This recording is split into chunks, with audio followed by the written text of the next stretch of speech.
Game number 1, Infernal Shrines, ladies and gentlemen. Squeal Team 6, led by Porky, is going up against 30k now. So we are in the round robin phase. We're down to the final 6 teams. This is HGC 2024, the Hanzo Genji Cup, which is obviously not only because of the acronym, a little bit of a cheeky one, but also because we have no draft rules in this tournament, and we're always making fun a little bit about how if you don't introduce any draft rules at all, like you can't pick a hero more than once in a series, or whatever else we did in the past, that you end up with just Hanzo Genji making appearances in pretty much every single game as a ban or as a pick. So it's obviously exaggerating the state quite a bit, but we don't have any special rules here. We're now down to the final 6 teams. We went through 2 qualifiers and the last chance qualifier. This is a North American tournament, meaning that we are playing all of these games on the NA server, which means that we have a lot more NA teams playing, and also on top of that, it's starting at a bit more of an NA-friendly time.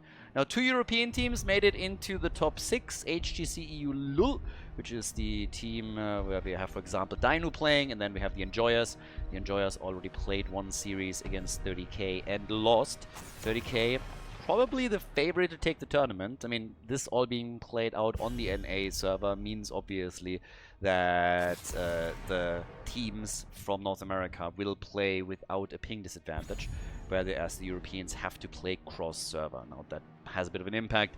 It will definitely impact what kind of builds that you're playing, what kind of maps you're choosing, and also what kind of heroes you're picking. So far, the blue team here has done exceptionally well. They're one of the favorites for sure. You might just have to look over at the player names, and you very quickly realize why. This is literally an HGC team here. Hanzo is getting picked right away by Brandon, and after we saw Diablo banned, Jojo banned, Maiev was banned too, and so was Sylvana. So first double pick here for Caterpillar and this boys. We're on Infernal Shrines as the map. I believe in our round robin this is the first time. Infernal Shrines has been a bit underplayed in the tournament. Not as many games played here as you would normally think. Brightwing gets taken by Legacy, and we get Liam on Blaze. So trying to set the world afire over here. And over on the right side, well, red team with a double pick. And Blizzard at some point should have just gone funny. You know, when they started abandoning the game, they should have just given an intern like access to stuff. We could have seen some amazing heroes, like some salt boy, some guy that is just insanely salty and like spills salt around everywhere or whatnot. I think that could be a bit of fun with just embracing the memes and things. But yeah. Porky and Mirrodin now, we got Hogger. It's gonna be interesting to see how Porky performs up at the front. Porky has become the NA Lauber. That's kind of what he is. It's honestly amusing to me.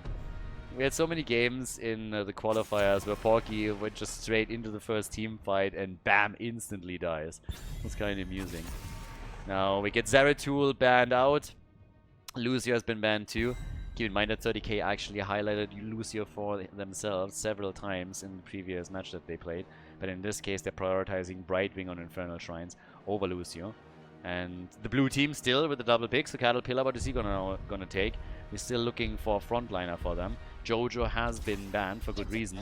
We get Junkrat and Caterpillar with a Nubarak. So, again.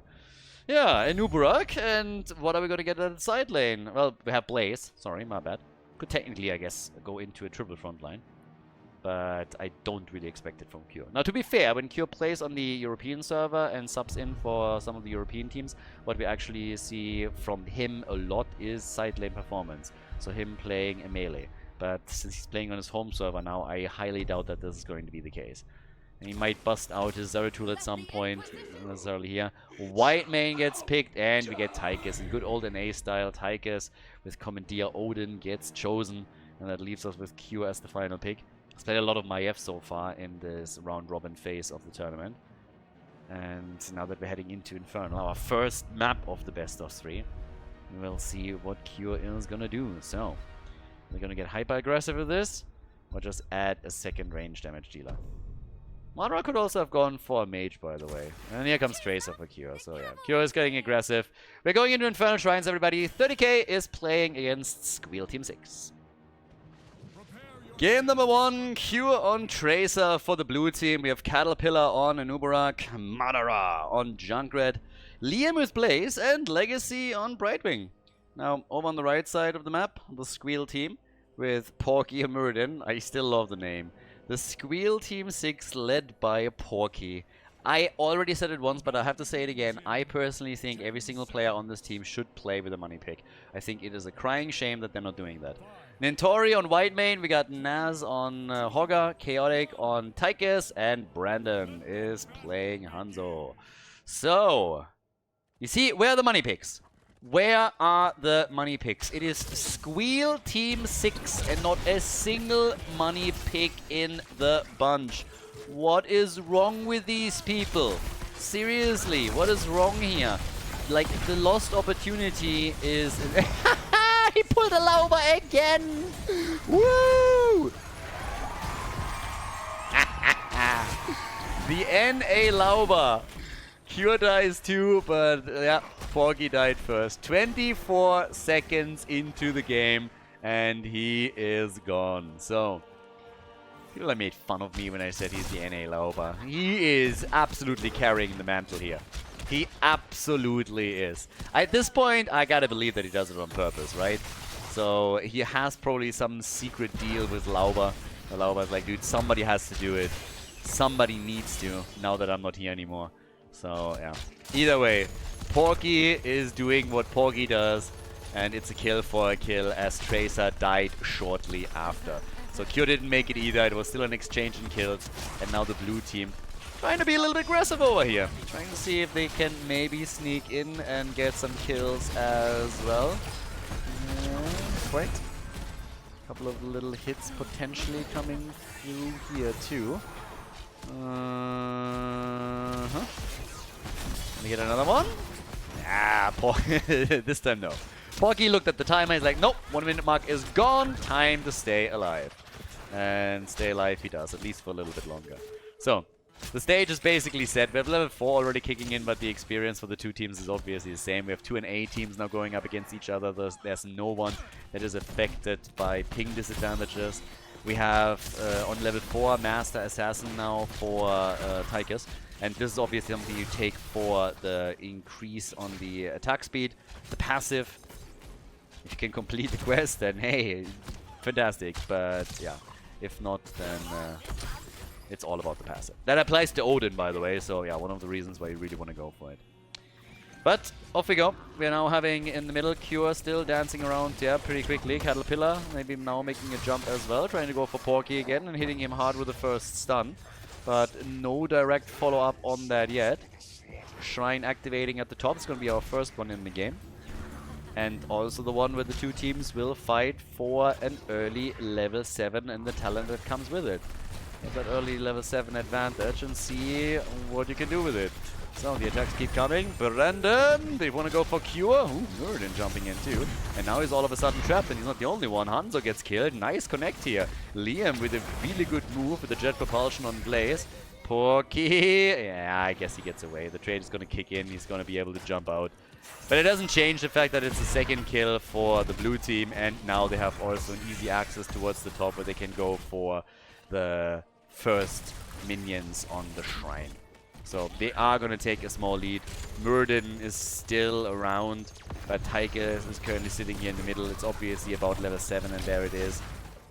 Blue team grabs it.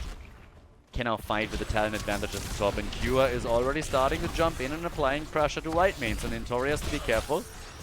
We have them also in a situation now where, cautiously, they come in with Brightwing as Muradin jumps out, and Caterpillar was already ready for a quick engage for a stun. Blaze still at the bottom of the map, but they have, with 30 to 1 stacks on the Shrine minions now, a pretty significant lead, and Junkrat is just clustering them up and takes them. So that first objective goes over to the team in blue. So, yeah, nicely done. They are able to lock that in. Muradin goes down, and with Porky falling, this is starting to take on a bit of a dicey character, because now things are getting uncomfortable. Now you find yourself in a spot where you have to be mega careful, since this could cost you your first your first fort. And the lead in experience is already getting extended by the blue team, so things are not looking all that good. There's still that battle between the side laners down at the bottom of the map, but it's already quite telling to see how well the blue team is doing at the top lane. The fort is getting destroyed indeed, and they're just continuing stealing the camps away from the opponent. So, yeah, getting a bit tricky here. They are the favorites, clearly, but Squeal team is going to try and fight back as best as they can. The problem is right now, there's not a lot that they can do. Porky, again, gets turned into, I don't even know what it was, a little piggy. That was perfect. As Brightwing comes in with a poly and makes the move here. But, alright, down here at the bottom of the map, we are having the next camp taken. They're painting the entire map blue, aren't they? The only camp that they weren't able to grab is the Shaman camp at the top right. But here's level 10. And the entire one level lead is now coming into play as they go for, well, what for? Are they going to go for the middle, trying to take the wall down? Are they just content with Junkrat taking the extra camp down at the bottom of the map? Or what's going to be the play from them? I mean, already, Muradin. Yeah! Numerak. Trying to come in here from the side and get the connect, but not able to hit it. That could have been a problem. It could definitely have been an issue. If he's able to connect that properly and then all of a sudden, you know, Muradin dies again, then they can at that point just immediately start doing their thing. But yeah, not quite able to pull that off. So, anyways, as is, we're now looking at still dominant performance from the blue team, but at least we have heroic abilities now on both sides. So that will allow the team in red to maybe fight back in these team fights, and obviously it's now going to start coming down to the next objective. When we're talking about the second one, then Tychus is with level 10 also going to be in an absolute prime position. So this is something that we have to watch out for a little bit. Nice arrow. Is that the moment? Ah, Junkrat gets killed. Legacy a bit low on Brightwing as well. Could have maybe gotten another kill there too. Barely avoiding it. But this is exactly what the Squeal team needs to pull off. Take a few heroes down, close that experience gap, and then for the next objective, get Tychus in a good spot with Odin, take the Punisher, and bring the game back. So, can the Squeal team do that? Is the Squeal team going to be able to make some of the big plays now? I mean, at this point, we're still looking at a potential... I think even if they get level 13, it's going to be fine. I don't think that the gap is going to be big enough to make an actual play out of it, because the Squeal team is catching up. They're doing a good job catching up on this, so yeah, that's kind of neat. Camp at the top is about to be taken, the one on the top right, I mean, same picture. So they are starting to grab that. And then the question, how is the red team now going to react? What are they going to do? Because at this point, you have to start making at least a few moves.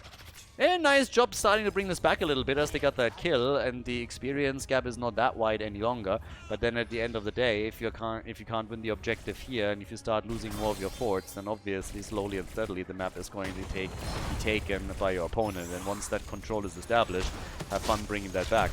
We have also Playmaker as a bit of a tool, so we'll see how he's going to use that, if they can do enough with it.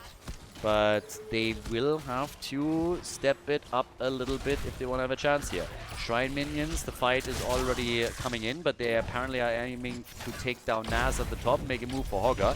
Nintori is there, White Mane, Brightwing is coming in, so they're going for the team fight instead. Tychus is still at the bottom of the map and has defended the fort, but they need him in that fight. They need Odin. They definitely need Odin here, and currently they just don't have it. So we have Tychus with 20,000. Here's now a chance.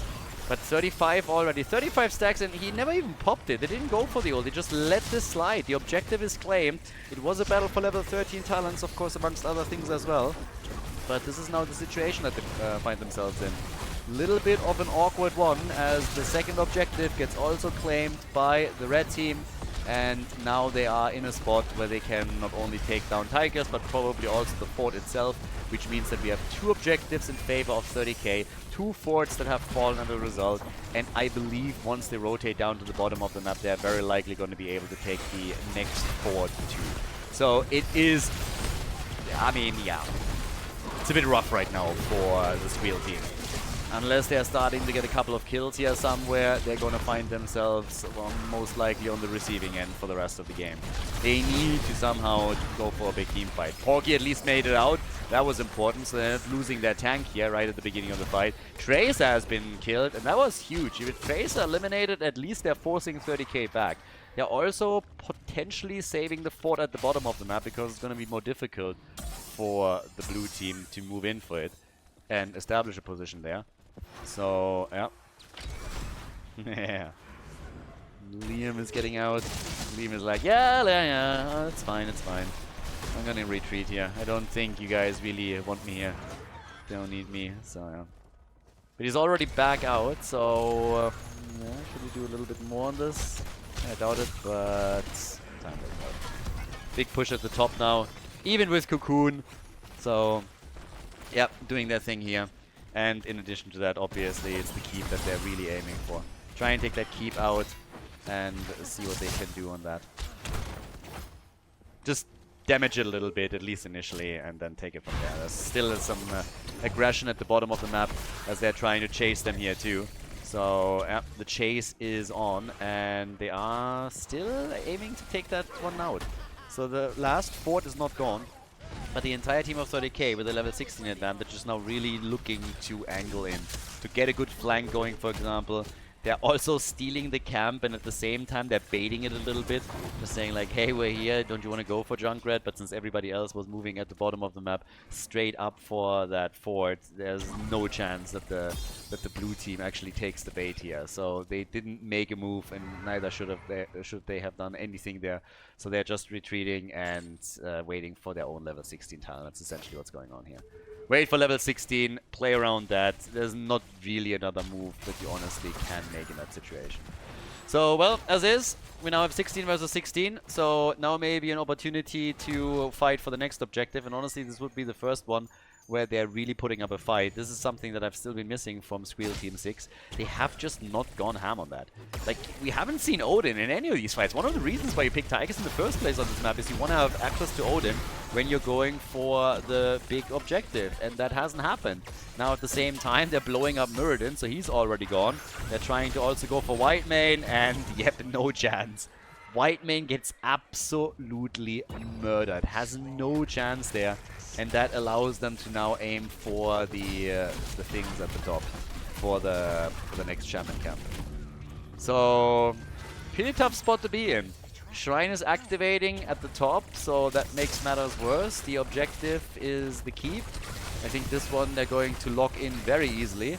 Already working on that. And then they can, with Blaze, taking the objective, either finish it off or maybe even go for the core. Beautiful dodge also on that arrow, and boy, that arrow. Ooh, that is long distance. Florida duck, because this thing is aiming for you. Now, 6 kills to 4, 18 to 17. Next objective, obviously, also going to go to the blue team. Unless somehow the Squeal team is now coming in and all of a sudden starts getting kills. If somehow they're pulling that off, if somehow they're coming in here and just win the team fight, then maybe they can build up some momentum and bring it back. But I have the feeling that we're talking about wishful thinking here. So, yeah. Bit unlikely if you ask me. I mean, either way, 30k seems very comfortable here. And very much in charge. 36,000 damage for Tracer now, 25,000 for Junkrat. We have 32,000 for Hanzo. Tigers is not looking too bad either. But they, again, lose the objective, and there was never really a fight. Now, I want to put this in perspective. We've never had an actual Shrine fight where Tigers popped Odin. I'm not sure if he saves his ult for the next game, but the stars just haven't lined up for them to really fight for an objective. Now he can use it as a defensive tool and just pop Odin here to try and defend against the push, but this keep is gone. It's just a question of whether they are making a move for the core as well. So yeah, Odin is in. So they're coming in with Odin right now, but it's obviously rough. Like, tough times over here. And they might be able to end the game right now. So, as is, it's not looking good. Keep is gone. Can attack in the middle, and it's also Frozen Punisher, which makes matters worse. Whitemane is eliminated. White main is gone, and now the chance with Murden also deaded that they take either a second keep or they're just gonna take game. With them taking down Tychus, that leaves only 2 defenders. The core is already starting to lose hit points quickly. And that, ladies and gentlemen, is gonna be all she wrote here in game number 1. The lead for 30k in this best of 3 series against Squeal Team 6 after victory on Infernal Shrines. GG. Before we head into game number 2, make sure that you subscribe to the channel if you haven't done it yet so you don't miss out on any future content here on Khaldor TV. Tomb the Spider Queen. So, game number 2. And 30k is again in the lead. 30k has done it, and Squeal Team 6 has saved most of their Odin plays for game number 2. If they pick Tychus now, then oh my god. These fuckers have switched sides. Wow, I honestly complimented the guys here a lot over, I believe, the qualifiers, because everybody did such a great job always making sure that everybody is on the correct side, to make sure that the games were immediately, you know, started. And now all of a sudden in this one they're just sitting there and it's like, you know what, this Khaldor guy, screw him, we are not paying attention to this anymore, we are Americans, we are extra special, and yeah, we're making his life hard right now. And I just caught it. I started to trust them and I get punished for it right now. So, yeah, NA, you disappoint. I'm sorry to say, but this is very disappointing. Now, thankfully, I'm an actual wizard. I mean, again, we have a cult. The Church of Khaldor is a thing. So, guys, the cock is still going strong. And instantly, it was changed. It's like the power. No, I think the Church of Khaldor has predictive powers, as we already learned in the past, but yeah. Anyways, game number 2. As I already talked about a little bit, 30k is doing a really nice job. Maybe Squeal Team 6 thinks that the blue team has an inherent advantage over the red team, so they are trying to really channel every single advantage that they can have. Doesn't change the fact that I feel they've really saved a lot of their ults for game number 2, so I hope that we're going to see them here now.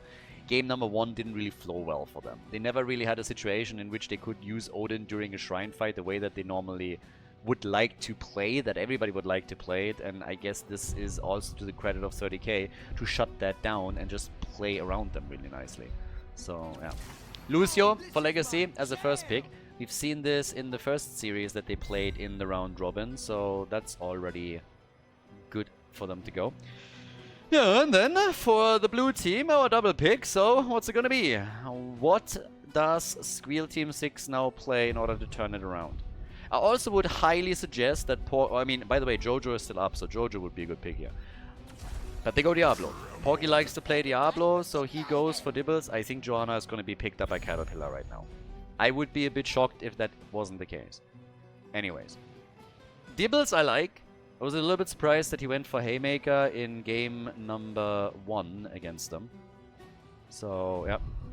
But I still believe that Caterpillar is going to lock in Johanna now. This is a map where she absolutely excels. You get that extra wave clear, Blaze and Jojo, perfect combo, fantastic. I really like it. It's a good double pick for the team. And yeah, that is making perfect sense right now. So yeah, nicely done. Now, final few bans about to kick in for them now too. You can try and ban Madara out now. Try and ban one of his mages, I suppose. Is the map okay? They ban his Hanzo. He's gonna be happy to play Chromie or Mephisto here, I guess. But yep, Hanzo would have been another pretty strong pick for him. So gets shut down and has not been able to take it here. But yeah, let's see. I still think he's gonna take one of the mages I just pointed out. And 30k, what do they ban? They are getting rid of Leo, so Leoki is out. And then on the left side, the blue team. What side lane are they getting to? I mean, they could go Urel again. Leo has been banned now, so Urel is an option, together with Blaze. Very beefy front line if you go for that. Yeah, but they go Hogger. Hogger and we get the Crybaby. Anduin is in the house. And now Madara and Cure. Madara, again, I'm looking at a mage here, I'm sure. But what is Cure gonna play? Chromie would give you some additional vision, of course, and a lot of outside poke. Then you have Mephisto, who's also just insane. Damage numbers that he brings in are pretty incredible too. Cure, something aggressive, something with mobility. Genji, Mephisto, there they are. Okay, so off we go. Really nice combo for them. That's a nasty draft. That's a great front line. Good support to speed you up between the lanes and really take control of Two-Moon Spider Queen and advantage of the lanes being so close together. And then on top of that, you have those as the damage dealers. So Chaotic better lock in something something nice for them. But I think this is going to be a tough one. Yep, Hoga and Diablo. So the final pick for Chaotic on Two-Moon Spider Queen. It's Chromie. Guys, we are going into game number 2 with 30k taking the lead, of course, in the best of 3 series. Squeal Team 6 on the left, trying the luck in blue this time with Porky on Diablo. Brandon on Junkrat, we got Nintori on Anduin, Chaotic on Chromie, and Naz is playing Hoga. Over on the right side, it's Cure playing Genji. We got Liam on Blaze, Madara on Mephisto, Caterpillar on Johanna, and Legacy is playing Lucio. So, good stuff. Can the red team win 2 in a row? Can they claim another 2-0 victory here? This is the round robin phase before we're entering the final phase of the tournament. Again, big shout out to Psyche, to Kevin. He's powering this tournament, sponsoring it. We have $1,000 in prize money for the teams here. Again, it's a little bit of a smaller one. We wanted to have an NA tournament, no special rules, and also contrast that a bit with the events that we've run just recently. Bit of love for NA and, of course, the European teams that are willing to play cross-server here. And for me, it's still super awesome that we have 30k here. I know I talked about it before, but it just makes me happy. It just makes me happy to see them sign up as a 5-man. And it's honestly a shame that they don't do that in European tournaments. I think they could do well playing cross-server in the EU tournaments as well. It would be pretty cool to see that, but unfortunately, that's not the thing. I guess dealing with the ping, for some of them at least, is too much of a hassle. And I suppose the starting times also have something with to do with it on top of that. I think those might be able to switch around a little bit, but some of them were trying in the past, but we haven't really done too much there, so yeah. Again, it is what it is, and at the end of the day, I'm just happy that we have them in this tournament, so this is already nice. By now, let's see what else we're getting. We're currently looking at camps that are being taken, of course. So, yeah, everybody is currently starting to make their move there. Grab the one on the left side. Red team has done the same thing, so both of them are already making moves towards the middle and try to take the wall down there. Of course, you want to get some gems, want to start turning them in, which the blue team, by the way, has done. So, yeah, they've done that too. And then on top of that, we're now getting the Soul Shield. Yeah, Time Walker's Pursuit is in as well. Diablo. Can Porky bully them a little bit? Good news, by the way, for Squeal Team fans. No, he hasn't channeled his Inner Lauba yet. So the Inner Lauba hasn't been channeled at all thus far. It's just been like, alright, whatever. So I suppose good for them.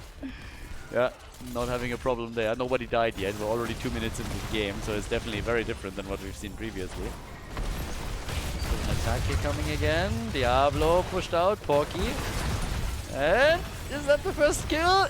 Yes! Madara goes down. So, the Squeal team starting with the first kill here. Nice. Squeal team 6 with first blood. They also delivered a bit on the gems. They have 28 to turn in. So a slight advantage right now for the blue team. And down here, Liam. Liam is a bit low. He's getting a lot of company. So can he get out? The answer is no. So that was a bit strange. It felt a bit telegraphed that he would get company. And he did react very late to it. So that's more gems lost. And then definitely starting to run into a bit of a problem. So, kinda unfortunate for them here. Alright. I mean, let's see. how things are going to develop for them, but that is a very good start for the blue team for the first time. So yeah, starting to get a little bit tricky for 30k. I mean, it's not too bad. It's very early in the game. We're only 3 minutes in, so it's not like we're looking at some absolute insane situation here. But still, good for the Squeal team to get the first 2 kills here, to remove a couple of gems and maybe take a slight lead. They have level 7 now, talent advantage. Have already turned in 24 of their gems. Both teams have enough for a full turn-in, and the blue team should be able to get the first one. So Porky delivers another 14, I believe. That's 38 in total. They want to get another kill, which they haven't been able to grab. But they could certainly try and get that turn-in. Porky, and also Chromie a bit low. Chromie gets killed. That's the first kill for the red team for 30k. And 30k actually turned in first. Yeah. The Squeal team got close, but not close enough. Close doesn't count at the end of the day. So they lost out on the first objective, on the first turn-in. Uh-oh. But here comes the kill against Lucio. Legacy gets caught by Porky. He likes his Diablo. He likes to bully people with Diablo and does a great job with it. Now Cure is trying, and Cure gets killed too. Popped like a pimple over here. So, bit unfortunate for Cure, but fantastic, of course, for the blue team. So Porky is actually going berserker on this one. I mean, look at that. He gets nibbled at, shurikens everywhere, and then Cure just moves into the wrong spot, and Porky is immediately murdering him into the wall. It's 2 heroes down. Lucio plus Genji, so apparently Diablo has a bit of a rage moment against Overwatch heroes, which I can totally understand. I mean, who doesn't, right? So, yeah, Porky, totally different player. Maybe he gave the keyboard and the mouse over to his little sister or something. Who knows?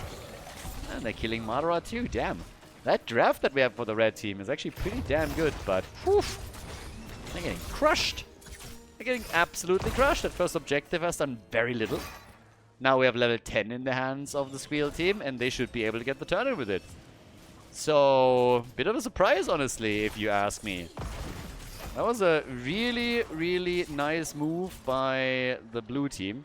They started to get ahead here, and things are looking very good for them right now. Turn-in, level 10 ability, destroying a couple of gems on the other side, and now also working with the camp. Now both teams have grabbed it, so that helps a bit in the mid lane with defense. But I still gotta say that in game number 2, it is pretty clear that things have changed a little bit on the momentum side. Right now it's the Squeal team that is making work. And we'll have to figure out how much they can do here, if they are able to completely take them on and down. So, are they able to get, for example, a fort here? Will go a long way, take some structures out. Start with that. But the walls are getting destroyed already. Defense has been pretty okay. Blaze at the bottom of the map has dealt with the Web Weaver. Top lane has been defeated. Now they're all moving straight into the middle here. 5 kills to 1, still in favor of the Squeal team. Diablo gets caught a bit by the ult of Mephisto. But that fort is also taking a lot of damage. And it's also a camp, of course. It's not only the Web Weaver that they pushed into the mid lane, but also the camp that they took previously. So now they can attack there as well. And yep, it's still safe.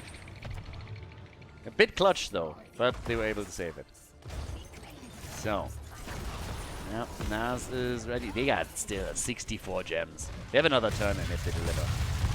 Another turn-in is possible for the blue team, not so much for the red team. Comes down to the kills now a bit too. Alright, once again, bunker down. Nintori in trouble, but Anduin is able to get away. He's trained for this all his life. Some people, you know, they go for combat drills. Anduin, he just practices sprints and runs. Allows him to run out of the fight as quickly as possible. Which is basically all that he does. So yeah, totally different training regime there. But then again, there's the barbecue play. Yeah. And they're trying to get that turn in. They have 22 gems that they already delivered. So if they can deliver the rest, then at least the fort in the middle is gonna get crushed. That one is gonna be a given. 5 kills to 1. Level 13 is also really close. So again, now all of a sudden you find yourself in this weird spiral where your opponent is always starting to have small advantages over you and you need to deal with them. This is a problem that Squeal team had in game number 1, and now 30k faces that issue in this game. Yeah, the camp at the bottom, they're fighting for it. Rotations coming in, and that's 21 gems on Blaze that they are all losing. 21 gems are gone, the camp gets taken, and 30k just doesn't get a foothold in this game. They're really struggling here. They are losing gems, they are having problem after problem, some were recovered, Caterpillar is now sitting at 23, so it's not like they lost everything, but it is just the issue that is popping up now time and time again, where the blue team is making big plays and is ruining every little effort that is being done by their opponents to come back into the game. Blue Web Weavers are at sending, we already have the fort at the bottom of the map being destroyed, thanks to the Siege Giants that they just stole, and yeah, this is, again, big plays here. And Porky is playing like a completely different player all of a sudden. So, yeah, he's doing fantastic work here. And it's now resulting in them walking away with 2 forts destroyed. So the entire middle is open. And that makes things a lot easier for the Squeal team. So maybe we're going to a third map in this one after all. Maybe 30k isn't the top dog in this tournament. The Squeal team is certainly making some moves to take that away from them. So right now what we're getting is another fort destroyed, and this, ladies and gentlemen, means every single fort on the blue team, oh sorry, the red team side is gone now. Every single one. They lost the entire outer ring of defense. 6 kills to 1, and even with that comp that they're playing, they're now trying to go for the kill on Anduin. Light Bomb connects with 2. Can they get the kill? Riptire. Oh, and Nitori is finally dead. They killed Anduin. Go for the weak link first and then take the rest of the team. That seems to be the play here. There's a lot of gems still for the red team, and now they're trying to take Porky on as well. Obviously, he has the stacks, so he is going to respawn quickly, but they kill Diablo, and he's now gone too. Blaze barely made it out. I mean, even here, all of them were mega low and nearly dying. But they are starting to gain a bit momentum with these kills. And they close the experience gap too, which is super important. But they need also turn-ins. They need to secure the gems that they have. This is your ticket back into the game.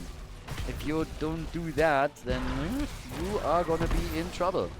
So, yeah, they got to do something with that. And we'll see if they can. I mean, right now they just went for the next camp. So that's the next thing on the agenda. The turn-in has also happened. Okay, so that's important. Get the turn-in, get the camp, and now they have to do some damage. I mean, this is essentially what it comes down to. Now you have to do damage. You find yourself now in a situation where you have a chance to bring this back a little bit, but you also have to use it. You need to do something with that. Come in, dish out some damage, get a kill. Problem is that they're up against level 16. So yes, the blue team has now gotten that advantage and will try to use that to defend without losing even a single fort. And this is exactly what the red team has to aim for now. And at the bottom of the map, I suppose they're at least going to get this. Grabbing a bit more would of course be a lot nicer, a lot more impactful for them. Maybe even a kill. Diablo going for the barbecue again. Riptire's coming out too. Dibbers a little bit low. Bunker and Anduin. Yep, that old Killjoy comes through and pulls him out. But the blessed shield. Diablo this time down for the full duration as they're trying to make a move for Junkrat, and they're getting him. Junkrat is gone. The bottom fort will be destroyed. Up at the top, it seems like another one is going to fall as well. 30k, ladies and gentlemen. They're coming back. 30k is bringing it back. They had a real rough start into the game. Things didn't flow well for them at all. But this specific objective that they just got, that changed things. Topside fort will be taken out by the minion wave. Bottom fort has fallen. Only 3 heroes on the map, so they're making a move straight for the boss and starting to grab that. And they want to be back in the driver's seat here. It's 6 kills to 5 now, so they nearly caught up. They are doing well on damage, 38,000 for Junkrat and for Genji. So the 2 Overwatch heroes are currently reigning supreme in this game. But this is looking much, much better now all of a sudden for 30k. So they haven't given up on this. They're trying with another turn-in as well. They want to go for the double whammy here. Boss plus turn-in. And they could pull that off. There's not enough gems on the blue team to get their own turn-in. I mean, they're close, but they're still missing 6. So the Web Weavers are going to come down. Boss is moving in. We're 13 minutes into the game, which means that the boss is going to hurt, but it's not going to end the game by itself. So can they take a keep? There's still a difference in forts, but if they can take a keep here, that would be a big step towards a potential victory. Mephisto trying to get the numbers out here as well. Pushing out some of the damage. They're opening up the wall. Boss is there. Web Weaver is coming. The rest of the Web Weavers are stuck in the middle of the map. But up here at the top, they could take that keep out. If they push everything together here and they don't lose anybody, Bunker is out to try and prevent that from happening. Blaze is in trouble and Liam will fall. Liam should fall. It's Hoga that dies instead, and Lucio keeps the red team in play, and they get the keep. They get the keep. The keep is destroyed, and they're starting to fall back here. Webweaver in the middle is going for the final remaining fort, and just like that, 30k has taken the lead. 30k is ahead now by one structure, by one keep. They've pulled it off. They've done it. So after a huge dry spell in the early game, they are now crushing it here in the mid and potential late game. Experience is basically even between the two teams right now. So yep, they got opportunities from here on out. Diablo looking... Uh-oh, careful my friends. He doesn't have his soul stacks. Well, he does now, okay. So he has them now. I was wondering if they are going to fully commit to him. But Anduin is obviously close. Oh, and Madara. Look at Mephisto. Good damage. Good free damage against Porky. Yeah, gets poked a little bit further. Q has to, of course, be mega careful that he doesn't fall into the trap again like he did previously. But they are opening everything up, and now it's a question of gems. Now it's a question of turn-ins. We have one additional turn-in for the red team already, for 30k. They don't have enough gems, or following it up with another one. But neither has the blue team. They're still struggling to get those 6 remaining gems that they need for the next turn-in. Blaze wants to take the camp over here. Camp is also slowly coming together again. And we're waiting for level 20. I mean, both of the teams are. Both of the teams are getting closer and closer to level 20. Diablo starts to play aggressive here too. So I was hoping to lock that in. Diablo, maybe was a bit too aggressive. Gets stunned again, and Anduin saves the day. And Lucio falls, killed by Hoga. That was an important one. Lucio to save the day for them. Can they get Blaze? Yes, they can. Gems are lost, the blue team. They haven't given up on this game yet. They have absolutely not given up. That's 2 heroes that they were able to take down, and now they can go for the turn-in. So it is a really cool second game. Lots of back and forth action between the teams here, as both of them get their level 20 talent. But this is exactly what you want to see in such an important match. Blow for blow, one after another. Lots of poke happening. There's catapults, by the way, at the top too. If they get those web weavers, which we can assume, then obviously that's going to deal with that situation.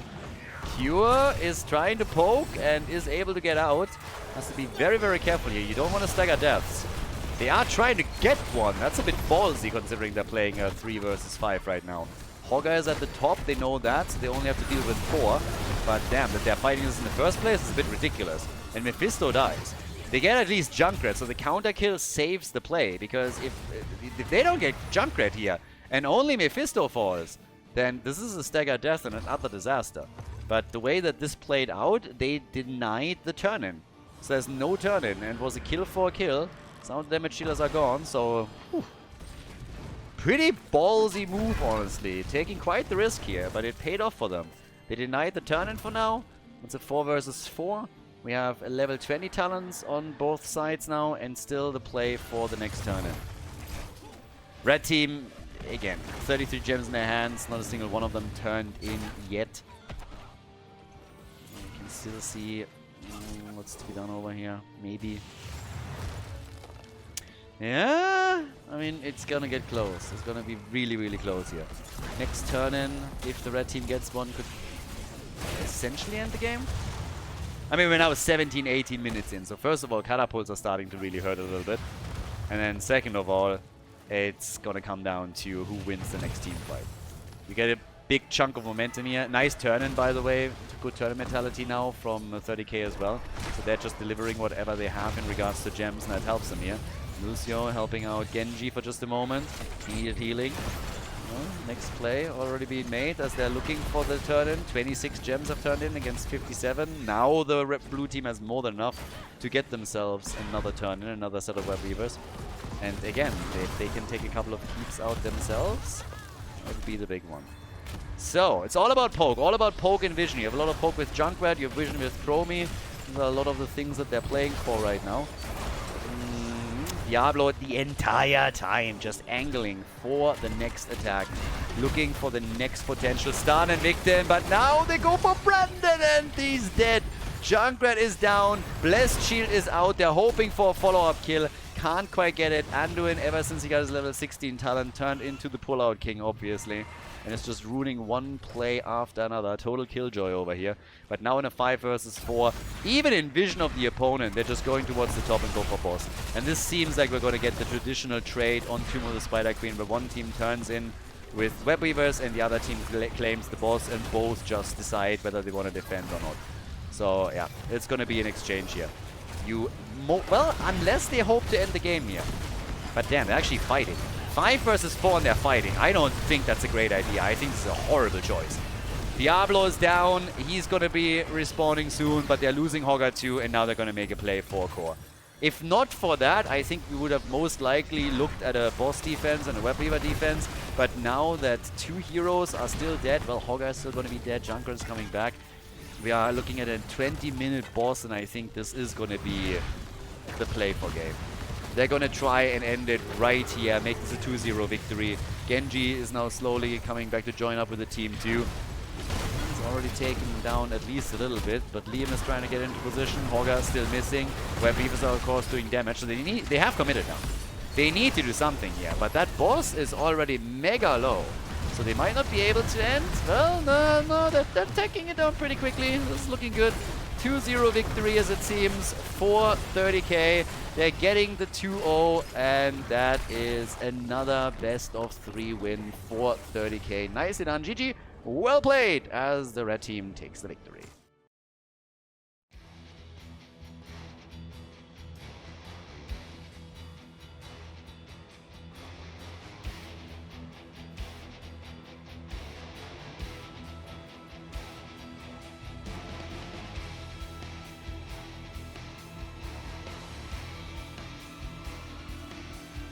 Thank you everybody for watching the video today. I hope that you enjoyed the show and the commentary. And keep in mind that the spoiler protection that is going to run for the rest of the video is made possible by all the support on patreon.com. So guys, if you want to support my work, if you want to help me start new projects and keep the spoiler protection in place, please consider heading over to patreon.com/Khaldor. There's also a link in the YouTube description, and check that out. Thanks in advance, and see you guys next time with more esports coverage here on Khaldor TV. Have a great day.